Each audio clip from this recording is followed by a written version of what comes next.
Katidele, Amin Tofo, and good evening. A very warm welcome to the inaugural broadcast of Tanggu Dharma Society Batalajaya of its activities and programs. I must thank the members of the Rebina subcommittee of TDSPJ who have worked so tirelessly and selflessly to ensure the activities of Tanggu Dharma Society we continued without any features despite the problem with the order. So to say, when the task was going, we're doing that task was going. Very much the beginning of the 15 days of the TV Dharma Society, which will coming. We shall broadcast daily two sessions of activities, 8 a.m. and 8 p.m. The 8 a.m. session is prayers by the Dharma, uh, and at 8 p.m. we will have teachings by the non-temporal of Impermanence, which will then followed by prayers given by the Venerable Dharma later. Yeah, I now introduce to you the two renowned speakers, the Venerable Temple Buddhist Dharma Chopra. He will give us 2 nights of teaching, beginning tonight and tomorrow night, on a string of poles, expression of Dharma the GAMPOPA. And then it is followed by series of talks by Venerable Temples in India and the dual and distribution by Temple. Venerable Temple Chuni Wangyo is the abbot of Para Ade Mandali. I have no doubt that the profound teaching of both Temple will benefit all of us. So don't forget to lock in for tuning to join us every evening from tonight tomorrow to Wesak. Happy Wesak. Thank you, everyone.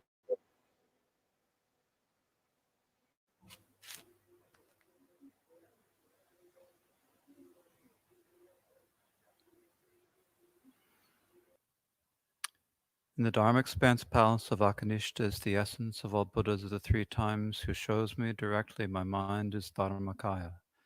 I prostrate to the glorious root Guru. Please bless me and all sentient beings that our minds become the Dharma. Bless us that the Dharma become the path. Bless us that the path dispel confusion, and bless us that confusion arise as wisdom. And so, first of all, I would like to say Tashi Dilek to all of you, my friends in Malaysia, at the PJ Center, my friends at other centers, people whom I haven't yet met at the centers, all of you who are watching otherwise. I'm very happy to have this opportunity to share some Dharma with you this afternoon or this evening for you all, I think. I am very happy to hear that the Tranggu Dharma Society in PJ is organizing a series of online teachings to celebrate Vesak month this year. I think this is a wonderful idea. You've had many um, great events on Vesak in the past, and so to be able to continue it, even in this time when we have to practice social isolation and so forth, I think is a wonderful idea, and I'm very glad to be able to participate. So I'd like to thank everyone at the Tranggu Dharma Society for the invitation to share some Dharma with you.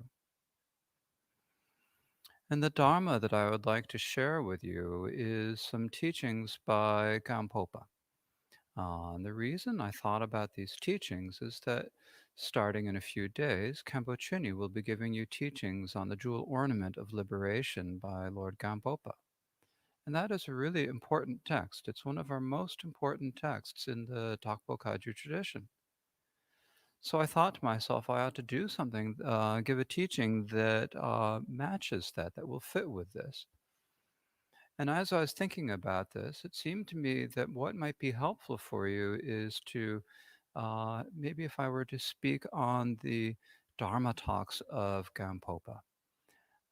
So I'd like to go through this collection, or the beginning of this collection, I should say. I'm not going to finish the whole collection in this short time, but I thought I would start to go through the collection, a string of pearls, a collection of Dharma talks by Lord Gampopa Sunam Rinchen. And the reason for doing this is that when we read the Jewel Ornament of Liberation, it's written in a very formal style. It's a wonderful teachings. They're very important teachings. But I thought that if you heard some of the Dharma talks of Gampopa, then you'd have a sense of who Gampopa was, what he was like as a teacher, so far as we can tell. And so I'm very happy to have this opportunity to share some of these teachings with you. This last winter, at Trungpa Rinpoche's request, I retranslated these talks into English. There was an earlier translation, although I didn't know that when I started my translation. There was an earlier translation, then I translated them again. And then Rinpoche taught these teachings in his annual teaching in Varanasi, and I found them to be really wonderful teachings to work on as I translated them.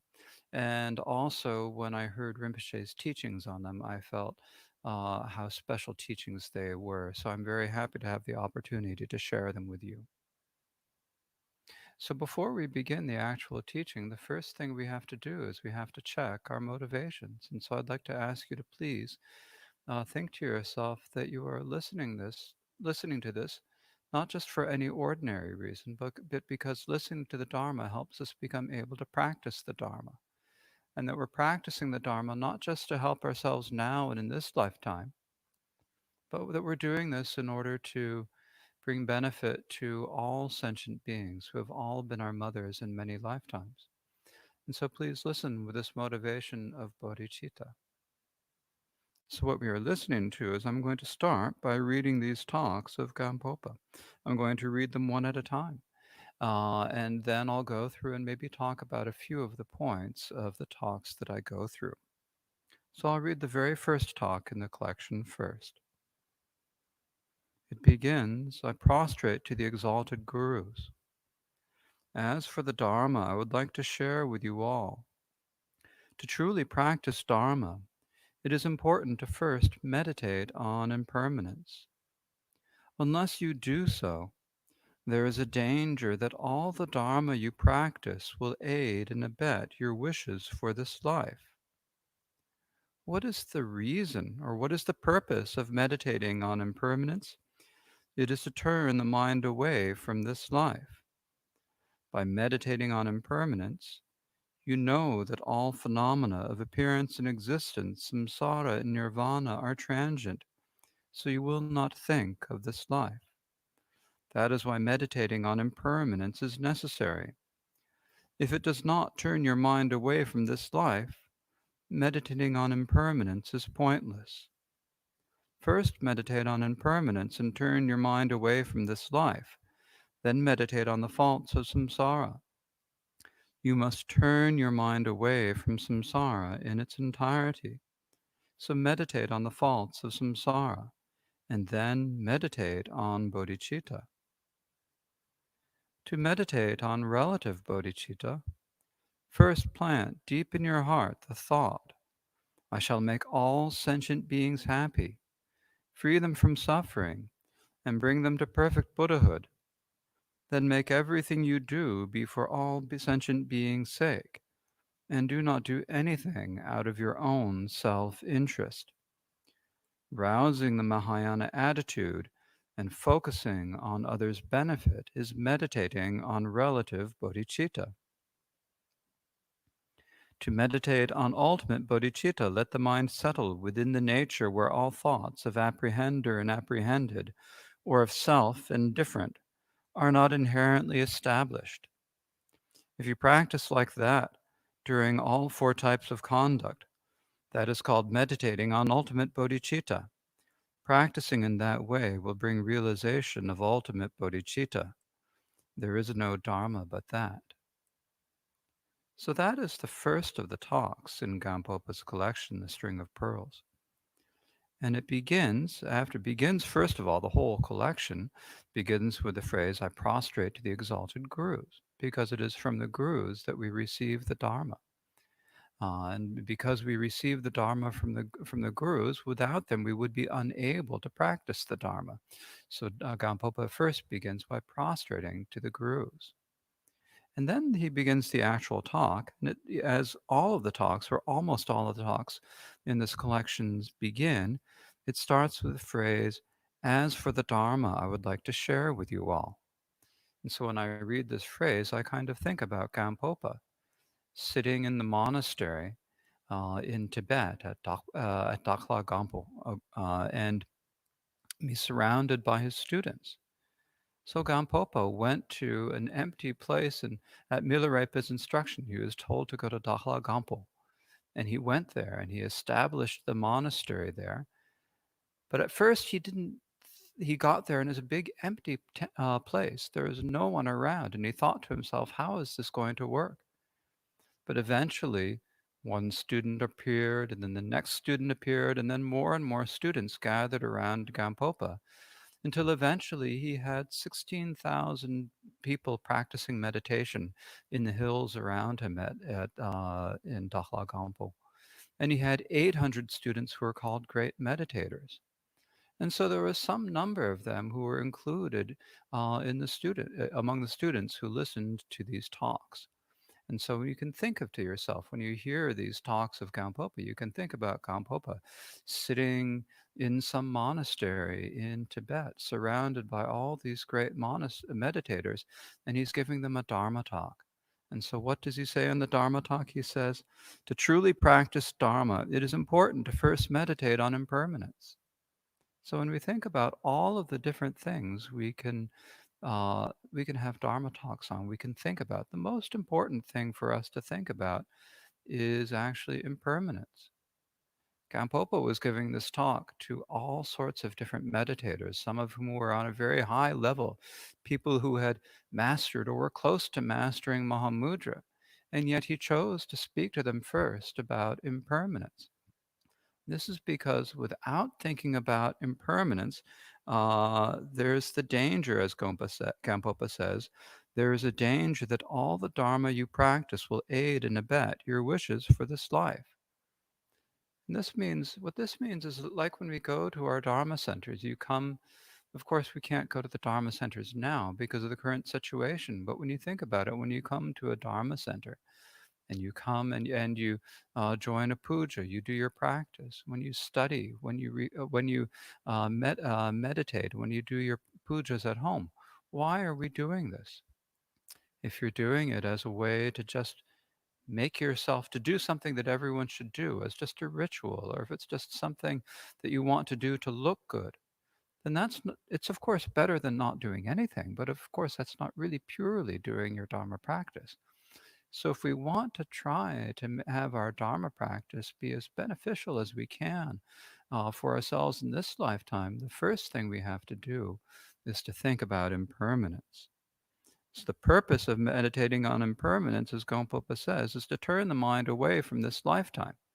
That's not that this lifetime is necessarily such a horrible thing, especially if we are in a relatively comfortable position. And yet, because often our lifetimes are not so uncomfortable, because they're kind of pleasant, we have nice places to live. When it gets too hot, we can turn on the air conditioner.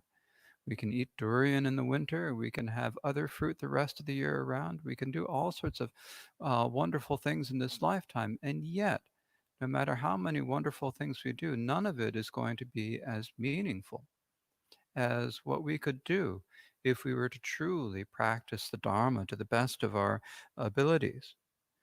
But if we fake it at the moment, if we think, oh, therefore I'm going to go off and be like Milarepa and go meditate in a cave someplace, then of course it's good to go off and meditate in caves. But if you try to do it too early, then you won't have the strength of meditation, the strength of motivation that really would carry you through when there's a danger that your meditation would not work out as well. You'd go off into a cave and you'd discover it's harder than you think. And then you'd think there's no good about this. And so instead of that happening, instead of it just kind of fizzling out because your motivation isn't strong enough, what's important when we practice the Dharma is we start out with thinking about impermanence, remembering that everything is transient. And so that we don't think about the goals of this lifetime, but instead remember what our goal, that our ultimate goal should be to achieve liberation and omniscience for ourselves and for all sentient beings. And so, as Gampopa says, in a few sentences later, he says, first meditate on impermanence and turn your mind away from this life, and then meditate on the faults of samsara. So we have to remember that everything in this lifetime is impermanent. Everything is going to change. And as it changes, none of it is going to really bring us any benefit. No matter where we are in samsara, it's all by nature suffering. And so, for that reason, we have to practice the Dharma that can allow us to transcend that suffering of samsara. So, we have to meditate on the faults of samsara. So, we can think about, of course, classically in the teachings, it talks about meditating upon the sufferings of the hell realms, suffering on the defects or the problems, the suffering that we'd experience if we were born as an animal. It talks about the suffering that we'd experience as born as a hungry ghost, or as a demigod, or a god, or even as a human. But it's important for us to also think about this in terms of our own lives. We have to recognize that no matter what we do in this lifetime, we can do things that'll make us rich, that'll make us famous, that'll make us prosperous, but none of it will actually have any lasting benefit. Everything we do in this lifetime is fine. There's nothing wrong with being prosperous. There's nothing wrong with being comfortable in this lifetime. And yet, if we are so focused on being comfortable in this lifetime that we forget to think about what's going to come next, and we end up at the time that we're on our deathbed and thinking, oh no, what did I do? Then that's not going to really be able to bring any benefit to us at all. Just merely having comfort doesn't help. We need to have something that's going to bring real benefit. And so we meditate upon the fact that everything is impermanent and that we will, everything is impermanent and the nature of our experiences is suffering. We cannot avoid the suffering of this lifetime. We all of us are experiencing it to a certain degree now in the midst of this coronavirus pandemic. It's created a lot of people great economic problems. It's created a lot of people, it's caused a lot of people to fall sick and many to die. Many people are desperately worried. Even if they aren't having any discomfort themselves, they're worried about their family members or they're worried about their communities. They're worried about what will happen. Even if we have enough money and we're not sick, we're wondering, when can I go back and do the ordinary things of my lifetime? And we have to, at this point, we have to recognize that actually, even if we could go back and do the ordinary things of our lifetime, even if we could go back and continue to go out, go to restaurants, gather with friends, engage in business, or whatever else we do, even if we were to do all of that, all of it at some point is going to come to an end. There's a point where we're going to move on to where we go next, and we need to do something now in order to make sure that when we go on to that next place, that we actually have something good to go on to. We have the basis for going on to something good. As Trungpa Rinpoche often says, we need to make sure that at the point that we pass away, we have something that's going to give us confidence. We have the feeling like, at least I recited some mani mantras, at least I did some practice, at least I was generous, at least I had the motivation of bodhichitta. And so if you devote yourself to Dharma as much as you can, whatever you can manage in your lifetime, and try to keep it in your mind at all times, then at that point it's going to be really beneficial for you. This is why we meditate on the faults of samsara. So as Gampopa says, you must turn your mind away from samsara in its entirety. So meditate on the faults of samsara and then meditate on bodhicitta. So when we realize that that none of the None of the affairs of samsara, none of the things that we ordinarily do in samsara are going to be able to provide us true and lasting happiness. Then we also realize it's going to be the same for all other sentient beings. And so they need, all other sentient beings need someone else who can help them, someone who can bring them benefit in this lifetime and into the future, into their future lifetimes. So then we think, oh well, I need to. How can I do this? And then if you look at the stories of people like Gampopa, or perhaps even more appropriately now, because it's the first day of the Vesak month, the month when the Buddha was born and when he passed to enlightenment, we can also think about the example of our teacher, the Buddha. He was born as a prince. He realized he had all of the comforts of this lifetime. He had a wife. He had a child. He had the pleasures of a palace. He had political power. He had everything that one could want, and yet he realized that none of it was meaningful. He went out, and he then became a. He then followed the spiritual path, and he became a Buddha. And because he became a Buddha, look at what he did for all other sentient beings. We wouldn't, if the Buddha had not done so, if the Buddha had just gone on and become a king, none of us would know his name. No one would know the name Siddhartha Gautama. Everyone would have forgotten about him. He would have had no impact on our lives at all. But because the Buddha did have the idea, I need to achieve Buddhahood for the sake of all sentient beings, and he went through through all the practice. He did the meditation. He spent 6 years practicing austerities. He sat under the Bodhi tree. He achieved enlightenment. And because the Buddha did that, we now are able to feel the benefits of what he did. And the main thing that that came from is his motivation of bodhicitta. Now, you might think to yourself, oh, I'm just an ordinary person. I can't do it. I'm just a regular person. Maybe it's better for me to continue with my business, to continue taking care of my family, to try to do something good in this lifetime. And of course, all of that is fine. But you have to think about, what was the Buddha before he became the Buddha? The Buddha was just a person like you and me. He was an ordinary person.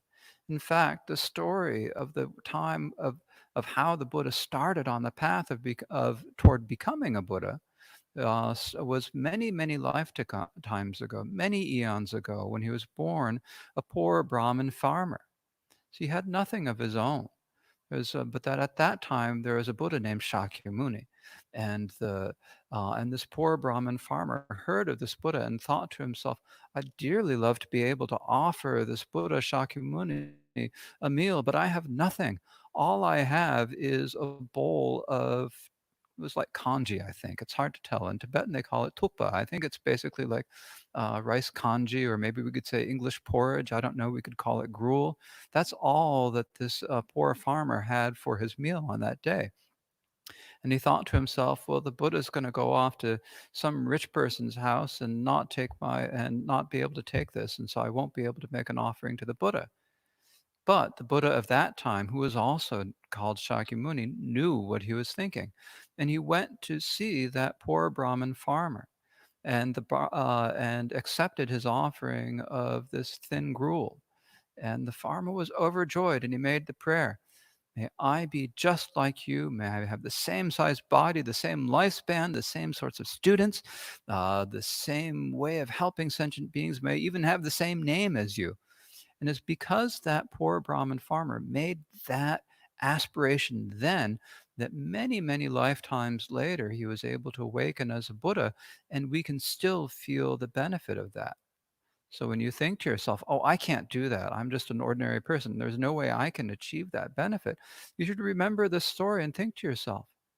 In fact, if you were to meet that poor Brahmin farmer on the road today, he's a poor person. You might think to themselves, "Oh, he's a little better than a beggar." You might think, "What a nothing special about this person." But because that farmer made that aspiration, he became someone special, and someone who has helped all of us in all of our lifetimes. And so it's important for us to remember we must not get discouraged. We can do it. We can achieve Buddhahood for the sake of sentient beings. So we must meditate on bodhicitta, as Gampopa says. Gampopa then says, To meditate on relative bodhicitta, first deep in your heart, plant deep in your heart the thought, I shall make all sentient beings happy, free them from suffering, and bring them to perfect Buddhahood. So when we look out and we think about all those sentient beings, we can start with the people who are close to us. If you think about your family, your close friends, the people you love, you want them to be happy. And no matter what happiness we can bring them in this lifetime, we can give them gifts, we can feed them, we can take care of them, we can make sure they're safe, we can make sure that they are uh, practicing social distancing properly and that they aren't going to get sick. And if they do get sick, we can make sure that we take care of them as well as we can. And yet, really, what we can do best of all for them is help bring them to the state of Buddhahood also. Otherwise, that's the main way that we can really bring lasting benefit to people. So we want to really make them happy, not just temporary happiness, but lasting happiness. The happiness that comes from the peace of mind of enlightenment. And so we want to bring. So think about that. Not only do we want to do this, should we want to do this for the people who are close to us, but we should also think about doing this for all those people um, who are maybe not so close to us in this lifetime, people we don't know, not just people, all of the animals, all of the beings of any sort of type. And think to yourself that we're all connected in some way. Maybe in past lives we were all mothers. This is what it says in all the traditional scriptures. Maybe we are all dependent as all people on in this world together. We're all dependent upon each other as different parts of this web of the life. But it's really we really couldn't live without other sentient beings. They're all crucial for us. And so if we remember all sentient beings, remember how we're connected to them and think, because this person, this being, this animal, this insect, this fish, because they're doing something good for me, by just by just doing what they do in the environment, then therefore I also need to repay that kindness and bring them benefit as well. So you have the wish to make all sentient beings happy and free them all from suffering and bring them all to perfect Buddhahood. And then once you have that motivation, you make everything you do be for all sentient beings' sake. Now, the motivation doesn't come quickly. It's easy to think to yourselves, I have bodhicitta, and you find that you don't. So you have to train in it over and over again. That's why we begin every practice by taking the bodhisattva vow. It's why we often take the bodhisattva vows, why teachers give the bodhisattva vows many times, why students take the bodhisattva vows all the time, why people recite it at the beginning of all their practices, so that we can remember this motivation. Because frankly, we're ordinary individuals, and this is completely opposite of our ordinary ideas, our ordinary motivations. We have to train in it. We have to fake it till we make it.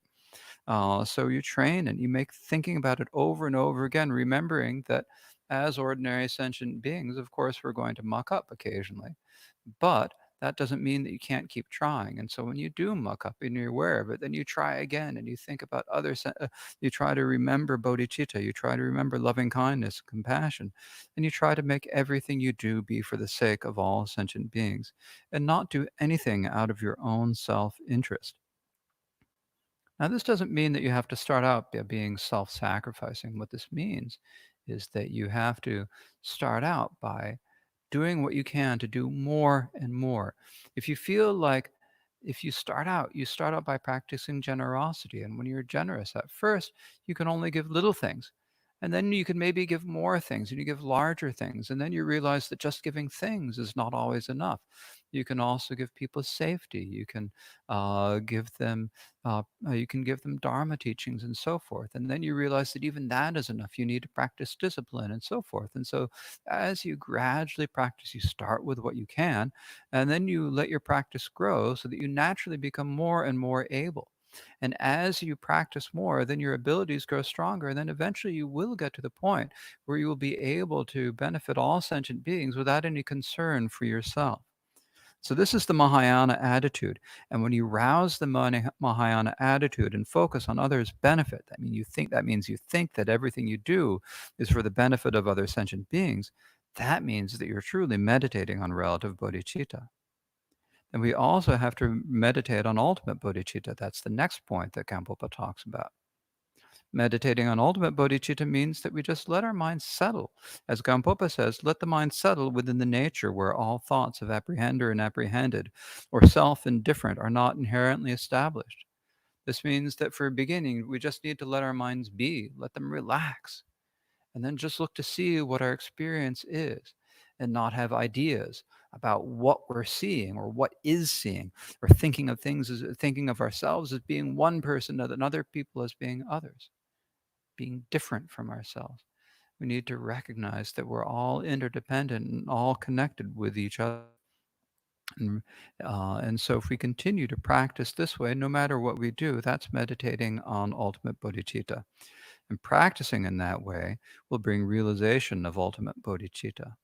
There's no Dharma but that. So that phrase, the no Dharma but that, is the phrase that Gampopa ends all of the teachings in this collection with. It's like this teaching that he's given, although very short, actually contains all of the Dharma that we need to practice in a very short and pithy form. So there's no Dharma but that. So that was the first of the talks in the collection. And I'd like to now talk about the second talk in the collection. And I'll again, like the first one, I'll read the talk first, and then I'll go back and just talk about a few points in the talk. As for the Dharma I would like to share with you all, at the present time we must reflect a bit. Think to yourself, this life is impermanent. It is like lightning in the sky, bubbles in water, and dew on a blade of grass. You must plant deep in your heart the thought that nothing you have is of any use. Once you have done so, you must practice. To achieve Buddhahood, you need a complete, unmistaken path. What is that complete, unmistaken path? That is what we call it when we have the preparation, main practice, and follow through, when they are all three complete. First, the preparation is the intention of thinking at the outset, I shall make all sentient beings happy, free them from suffering, and bring them to perfect Buddhahood. Then the main practice is to make whatever you do the path of the six transcendences. At the very least, when you give something to a beggar, the thing you give is generosity. Giving peacefully is discipline. Not feeling an affliction toward them, even if their request is not skillful, is patience. Giving readily is diligence. Giving it without distraction and embraced by loving kindness, compassion, and bodhicitta is dhyana, or meditation. Knowing that the beggar, the giver, the thing, and the result are all mere dreams and illusions is prajna. Practice the main path, understanding that it has all six transcendences. For the follow-through, stamp it with the seal of not focusing on it as anything at all. Then make everything the path, clear but not established within the nature of equality. In doing so, first mentally embracing it with the thought that it is for being's sake is the Mahayana attitude. You awaken to Buddhahood through the Mahayana. You cannot awaken to even a bit of Buddhahood through the foundation vehicle. Thus, it is important to rouse the Mahayana attitude. The main practice is the complete and unmistaken path of the transcendences. And when the follow-through is imbued with the nectar of freedom from focus, there comes the awareness that everything is like space. By knowing that, you arrive at a point where the imprints are not ingrained in the ground consciousness. Because imprints are not accumulated in the ground, there is no basis for karma. As there is no basis, you no longer follow good and bad karma. At that point, you will not take birth. So exactly that is called Buddhahood. Knowing this is the complete and unmistaken path.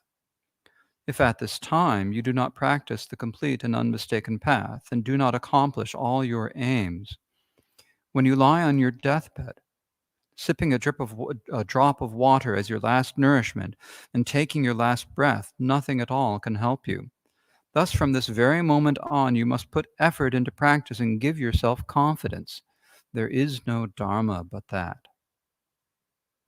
So here, what Gampopa is speaking about in this talk is that we have to begin again by thinking about the impermanence of life. As he said, where you think to yourself that this life is impermanent. It is like lightning in the sky, bubbles in water, and dew on a blade of grass. You must plant deep in your heart the thought that nothing you have is of any use. Because if you think about it, you may have lots of things. You may have wonderful things. You may have B&Ws. You may have the nicest kitchen knives. You might have the best family. You might have everything you need for this lifetime. And yet, when you pass on from this lifetime, you can't take anything of that with you. But what you can do is what you do with your mind and what you work within your mind. So, for that reason, we need to practice the complete, unmistaken path. That's what Gampopa is speaking about. In order to achieve Buddhahood, you need a complete, unmistaken path, says Gampopa. And so, what is that? So, this the complete and unmistaken path has three parts. There is the preparation, the main practice, and the follow through. These are the three parts of the path. So basically, when we think about it, the preparation, the main practice, the follow through, these are like the three parts of a practice. So, like when we sit down and we begin a practice, let's say we're going to do a puja, like these days during the pandemic, it's a good idea, as Trungpa Rinpoche has advised, to do medicine Buddha. So, if we think about it, we sit down to do the medicine Buddha, and you might start out by reciting the Vajradhara lineage prayer, and then you recite the lineage prayer for the medicine Buddha practice, and then you recite the refuge and bodhicitta prayer at the beginning of the medicine Buddha practice. So these are, on an external level, the preparations. And then we have the main practice. So the main practice, then, after you've roused bodhicitta, then the main practice is everything from there, starting with the blessing of the offerings at the beginning of the puja, all the way up through reciting the mantra and dissolving that visualization. And then you get to the very end of the practice.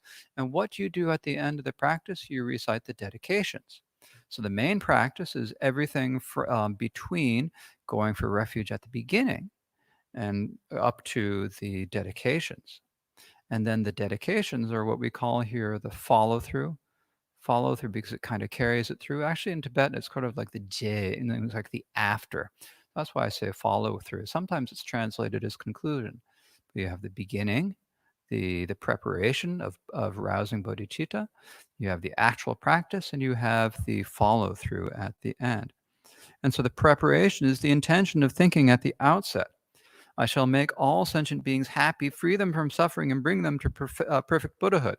So what this means is that when we're doing the medicine Buddha practice and you join your palms and you recite refuge and bodhicitta at the same time as you're saying the words with your mouth, you also in your mind need to be thinking about the meaning of the words.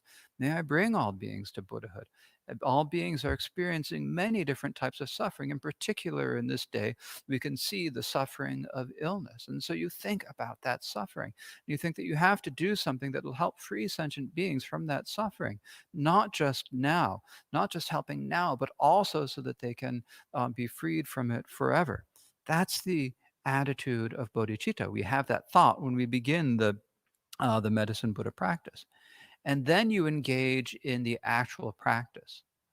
So that practice of medicine Buddha, it involves generosity, it involves discipline, it involves patience in terms of making sure that you don't get annoyed when you do it. It involves meditation, of course, and diligence, doing it diligent. It involves prajna. It involves all six of the transcendences. We've got the six transcendences. We've got transcendent generosity, transcendent discipline, transcendent patience, transcendent diligence, transcendent dhyana, and transcendent prajna. So these are the six transcendences. And actually, every practice we do, we have to have all six of these together. And if we have all six of these working together, that means that we're actually truly doing the practice. Otherwise, if you just recite the medicine Buddha practice and you're sitting there and you might even be thinking to yourself you're doing the visualization, but you're not really doing it. If you're not really thinking, you might get distracted, or you might be thinking, I'm doing this so that everyone knows I'm doing it. If you're doing it for some negative reason, or if whatever you're doing it for, then of course doing the practice, doing the medicine Buddha practice is always beneficial to some degree. But if you really want it to have it be an effective practice, you have to make sure that that it has all six of these aspects together. So in the text here, of course, Gampopa isn't talking about the medicine Buddha practice. He talks about gives it with the example of generosity. So what he says is like when you give something to a beggar. So there's someone there, like for example, these days, a lot of people have lost their jobs, they've lost work, they need help, and so you go out and you give meals, you give a meal to someone. So giving that meal to someone, that itself is generosity. And when you give that meal, giving it peacefully, he says, giving peacefully is discipline, says Gampopa. So that means that you don't say, ah, there it is, and just throw it at the person. You actually give it nicely and peacefully. That's discipline. Now, sometimes the people who ask you for these things, they're kind of in desperate situations, or they might have their own problems or different difficulties, and they might not ask you in a nice way. And even if they are just obnoxious in the way they ask you, if you still remember they're sentient beings, they've been my mother in the past, they're just acting this way because they're confused right now, and give it without getting angry. That's patience. And so then giving readily. So that means when you get to them, if you think to yourself, should I give it or not? Should I do? And you take a long time. I'm going to let them get to the point where they really want it. I'm not going to give it to them quite yet. If you're thinking about it like that way, that's being kind of slow. You actually should be diligent. It's like being eager. Here is someone who needs something. You have that thing that they need, and saying, excellent, I'm excited. I can give them this gift now while I have it, and giving it readily and quickly. That is diligence. And then giving it without distraction and embraced by loving kindness, compassion, and bodhicitta is dhyana.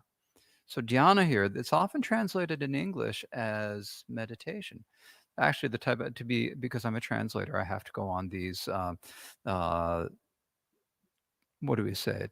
Sidetracks about words. The word dhyana, it's like a particular type of meditation where you can really focus well on what's going on. And when you have dhyana meditation, then you're undistracted. There's nothing that can shake you from what you're thinking about. It's not like our ordinary meditation where we're sitting here, we think for a while, and then all of a sudden, our what Mingyur Rinpoche calls the monkey mind just starts leaping all around. Instead, being able to really concentrate, doing it without distraction is dhyana. So when you give that moment, when you are giving that gift to the beggar, you're doing it quickly and you give it. There's that moment you're giving it to the beggar, and at that point, you are just giving it to the beggar without being distracted from it. That is the dhyana, the meditation. Then knowing that the beggar, the giver, the thing, and the result are mere dreams and illusions is prajna. So, on a basic point, what this means is that we shouldn't get caught up in thinking to myself, look at a wonderful person, what a wonderful person I am. I'm giving these things. Instead, you realize that this is just all coming together because of causes and conditions. You happen to have the thing you can give. That there is someone there who happened to be able to receive it, who happened to need it. And it all just, everything came together so that you could commit that act of giving right there. But really, it's just like dreams and illusion. There's nothing real about it. There's no substance. It's not like some real thing that's happening. It's just like a dream and illusions. And knowing that is prajna. And so when we do the practice, and we have all six of these qualities together, then that practice is the real, genuine, the main practice. That's what we need to try to practice as. In the sutras, this is what we call the armor-like diligence. And what this means is that when we're practicing, it's like we need to wear armor because we're in battle with the afflictions. And when you're in battle with the afflictions, you don't want the afflictions to be able to get to you in any way. You want to make sure that you're completely protected from the afflictions. And so you need armor. And so, what is the armor that we need? The armor that we need is the six transcendences. We have to have all six of the transcendences. If you have, it's like, for example, if you have generosity and you have diligence, but you have no patience, then everything you do is going to be overcome the next time you get angry. Or if you don't have any discipline, you're just going to destroy everything you do. Or if you refuse to give if you just won't be generous, but you have everything else, then that's also a problem because then you're being stingy. So in order to really overcome the afflictions in battle, we have to wear this armor of all six transcendences. And when you have all six together, then there's no way that the afflictions can get you. Uh, Otherwise, if you're missing one, you're going to be like Achilles, like his mother dipped him in the river so that he would be invincible, but she held him by his heel when she dipped him in, so that when the Trojans shot the arrow, when Paris shot the arrow and caught him in the heel, then Achilles could be killed because he didn't have the armor like the real armor over all of them. So it's the same with our practice of the transcendences. It's not just like in the Greek, like the Greek myths and in the Odyssey. It's also in our practice. We have to have all of the transcendences, and when we have them all, then we're going to be able to protect ourselves. We're going to be able to overcome the afflictions in the battle. And then at the end, when you get to the end of the practice, what often happens, especially when you're practicing with Tibetans, is what happens is you get to the dedications and everyone starts putting everything away. They've memorized all the Dharma prayers, so it's okay. Sunam di tamje zikpani topne nye pedranam pamjene. They're already off the throne, off their chairs by the time the dedication is over. And so that's not really actually dedicating anything. That's just like getting ready to go. So what you have to do is at the end of your session, you have to take the time to really think, and to you recite that phrase, Sunam di tamche zikpa ni. By this merit, may we attain omniscience. Think, oh, what I've done now, this is something that is the cause, so that in the future I can become a Buddha and defeat the enemy wrongdoing. I can overcome my afflictions. I can overcome my bad karma. And then because of that, I'll be able to free all sentient beings from the ocean of samsara that is churned by the waves of birth, aging, sickness, and death. And so you think to yourself, you think about the meaning as you recite it, as opposed to just quickly running through the words and then hopping up as quickly as you can. And then another thing that's helpful is like when you're done, then you can just sit. Take a moment at the end after you're done it. Take a moment to sit and just rest for a moment so that actually you can let it soak in a little bit.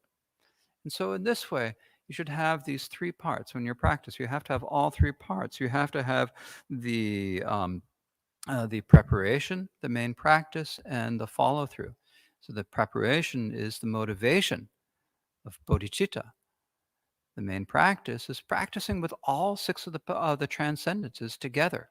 Being, in other words, focusing on your practice. When you're doing a practice such as the Medicine Buddha, you've got it all there. You've got the generosity when you're making the offerings. You've got the discipline by doing something that's going to benefit sentient beings, and by holding your vows as you do it.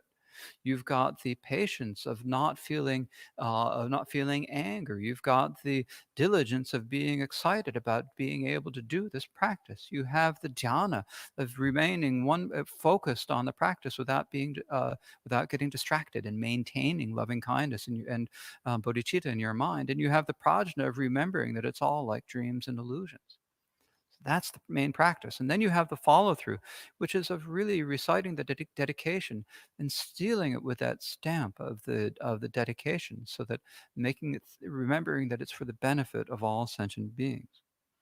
And so if at that time you do not practice the complete and unmistaken path, and do not accomplish all your aims, when you lie on your deathbed, sipping a drop of water as your last nourishment and taking your last breath, nothing at all can help you.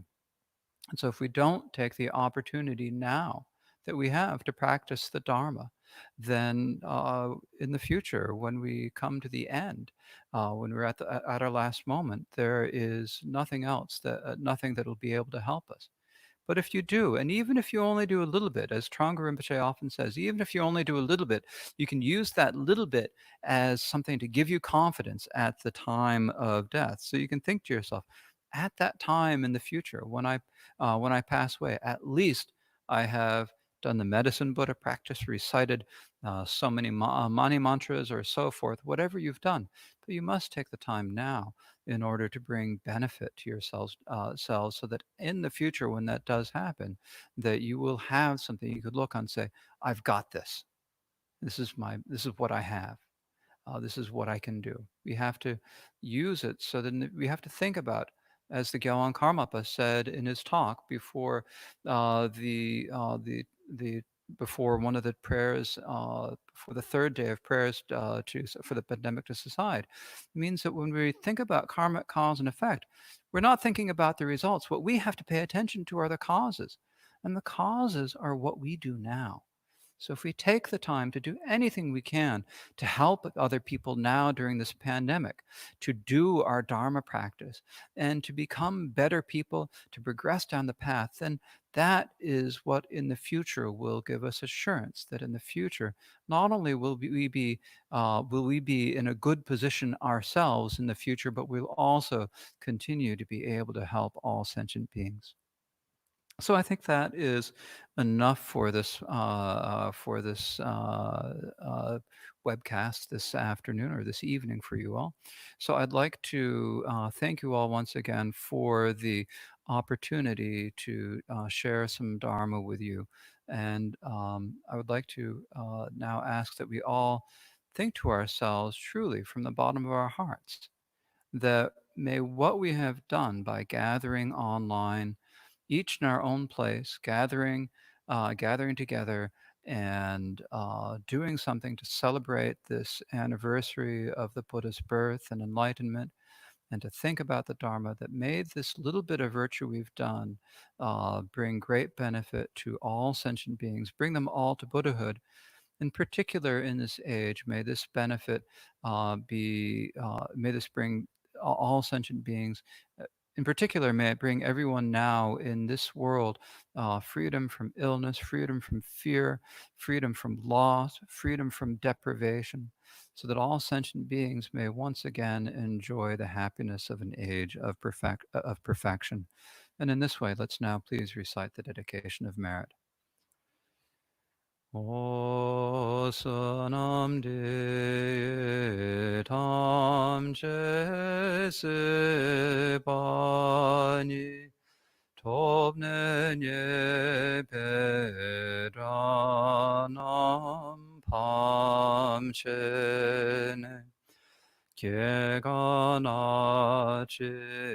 발랍주바이 시베솔레로와로와쇼. Thank you.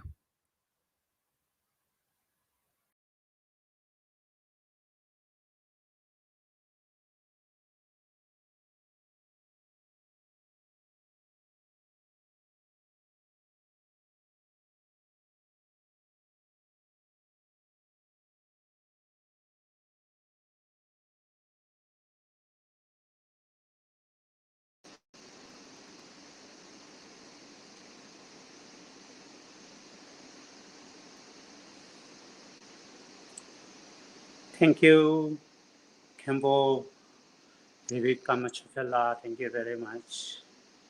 Okay, now KHENPO says that we must practice. Therefore, now we do a very short medicine Buddha practice. First, we the medicine Buddha text.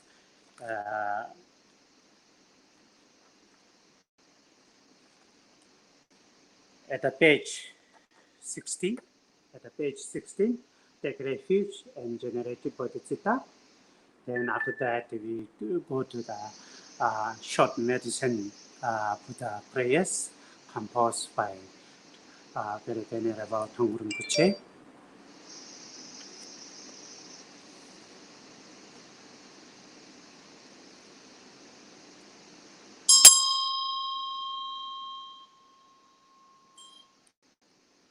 Okay, now you imagine that in front of you is the sky, that you are Guru, is a form of medicine Buddha and surrounded by Buddha, Dharma, Sangha, Lama, Yidam protectors.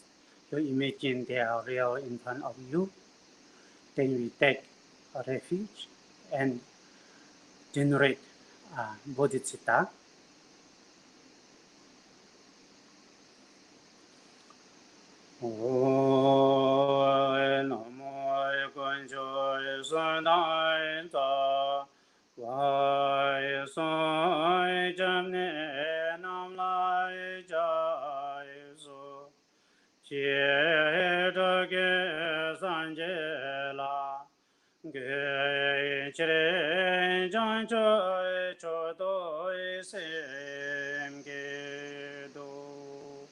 Second repeat.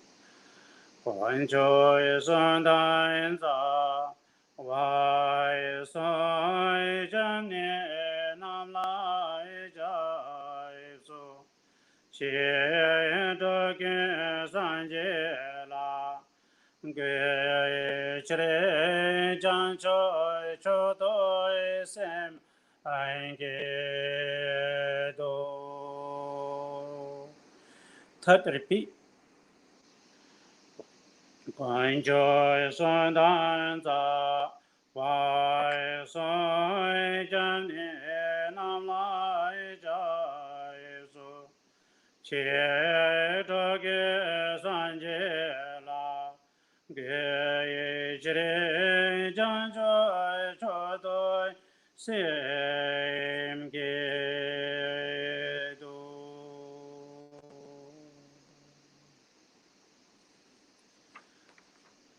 Now you go to that page one that Tangu Rinpoche composed this phrase.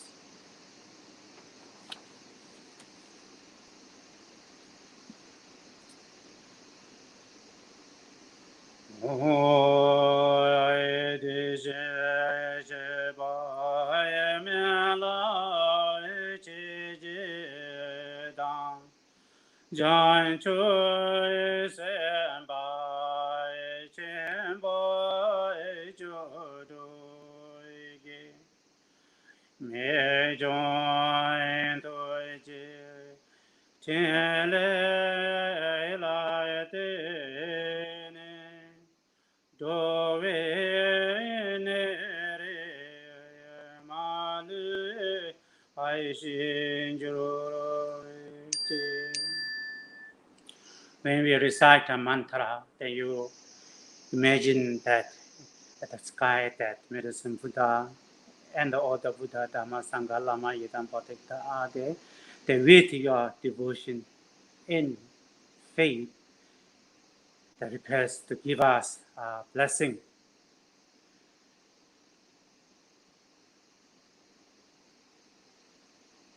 Deyata omoy bekanze Maha bekanze ranza samungate soha Deyata omoy bekanze Maha bekanze ranza samungate soha Deyata omoy bekanze Maha bekanze ranza samungate soha Deyata omoy bekanze Maha bekanze ranza samungate soha Deyata omoy bekanze Maha bekanze ranza samungate soha Deyata om bekanze Mahabekanje Kanza Samunga Deya Atai Omoin Bekanje Mahabekanje Raja Samunga Yatai Om Bekanje Mahabekanje Ranza Samunga Tesoha Aite Yatai Om Bekanje Mahabekanje Randa Samanga Desoha Deyatai Om Bekanje Mahabekanje Raja Samanga Desoha Deyatai Om Bekanje Mahabekanje Ranza Samungate Soha Deya Tai Omoin Bekanje Mahabekanje Ranza Samungate Soha Deyata Om Bekanje Mahabekanje Raja Samungate Soha. You recite a mantra, the three rangs of mala. That your mind is focused, that devotion, faith to the medicine Buddha and all the Buddha, Dharma, Sangha, Lama, and protectors. And at the same time, you give love and compassion to the all sentient beings, and especially those who are suffering in the, the disease. With this purpose, then recite mantra, three rounds of mala. They are done. Bekanje, Mahan, Bekanje, Rancha, Samungate, Swaha. They are done. Bekanje, Bekanje, Mahan.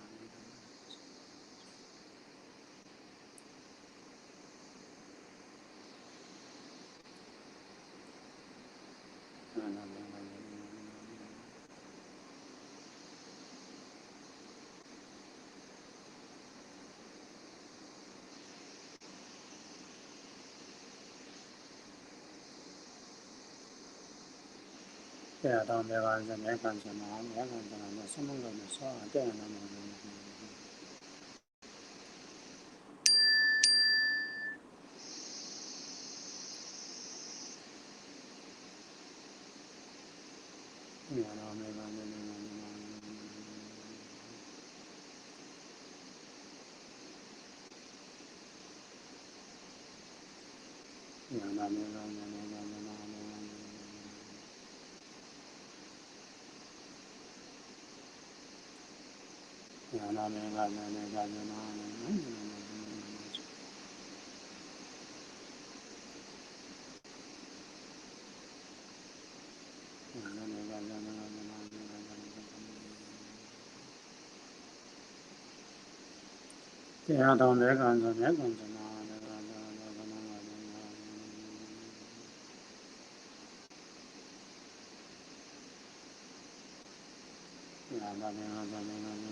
Bekanje, Bekanje, Maha Bekanje, Raja Samungate So. Now do aspiration.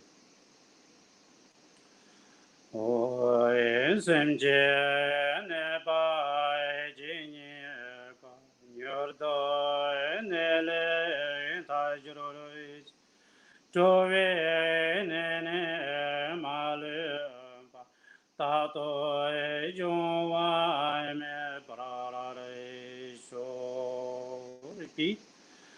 Semje ai jinye ba nyurdo ne le tarajroi jove ne ne male ba ta to jwa me parare so. Again repeat.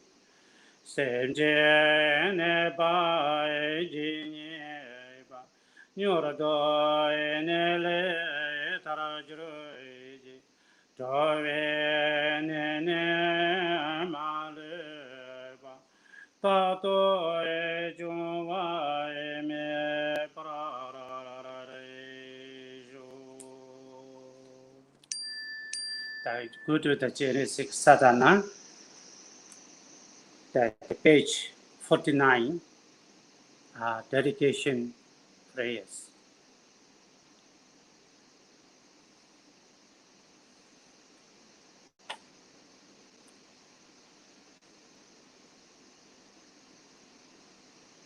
Emma hoy mwanzrai sanje na vai ta ye so jo to je chenpo tang yen do sen bai to je to nam la sanje jan se pa me kro ji kro Deje ngatra pa do me pa yin de wa jin she ja vi shin gan tre da yin de ne se be jo ma da ke wa shin je bra ma che ba ro Dero jene nande jeton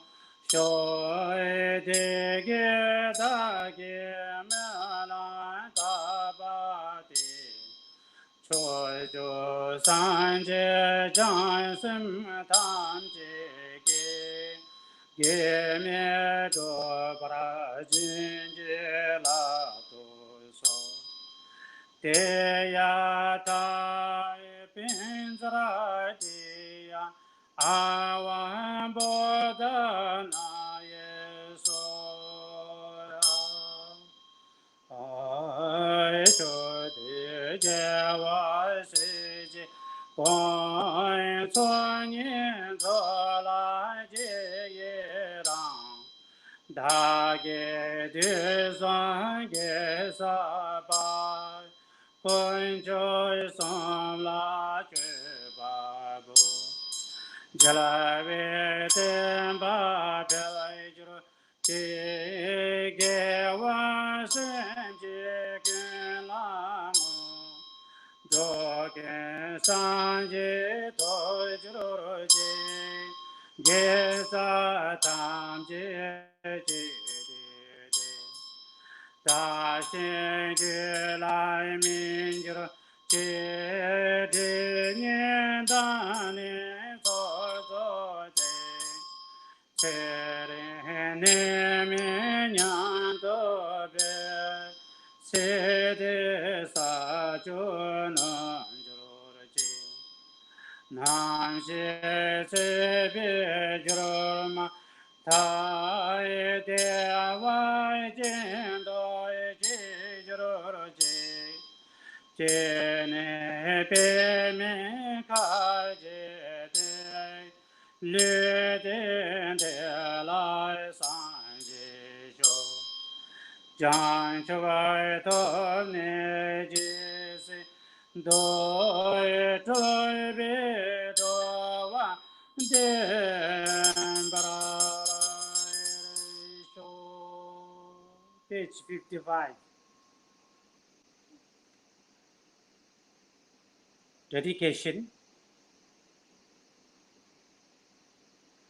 Sunan Di Ye Tan Jin Se E Bai Ni To Ne Ye Be Da Ai Nam Ai Ban Ji Ni Ke Ga Na Ji Ba La Ba To Ba Si Pe Cho Le Do Wa Do Wa Ra Ra Sho Jam Pala Pa Wo Je Ta Ra Ke Ba Dan Kendo San Bo De Yang De Shin De De Dai Kun Je Je Su Dai Lo Jing Ge Wai Di Da Tai Je Rai Du Mu.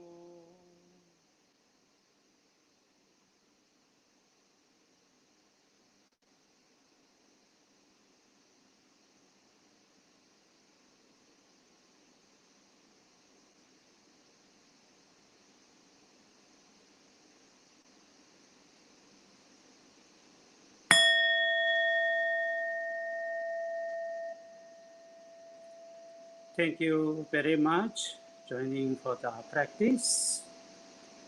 Then this month is a Sagatawa. Then there's a special month. Then whatever practice, whatever good deeds we do, whatever we think, positive or negative, whatever we do is multiplies 100,000 times. Therefore, we do more positive thinking and positive action, do more praise, more meditations. Then this Tanggu Dharma Society, Pitalinjaya in Malaysia, we organize this online practice every day morning, 8 o'clock. We practice bring Tara, that 4 mandala offering ritual for 1 hour. Then every night at 8 o'clock, I have teachings from KHENPOs, KHENPO Devi Kama CHOEPHEL, and KHENPO from Tara Avi in Nepal, Tanggu Nanaris, KHENPO Chuni Rangdo. Then they will give us teaching. Then after teaching, they will do short practice to be pray to medicine Buddha practice. Thank you very much joining the practice. Good night.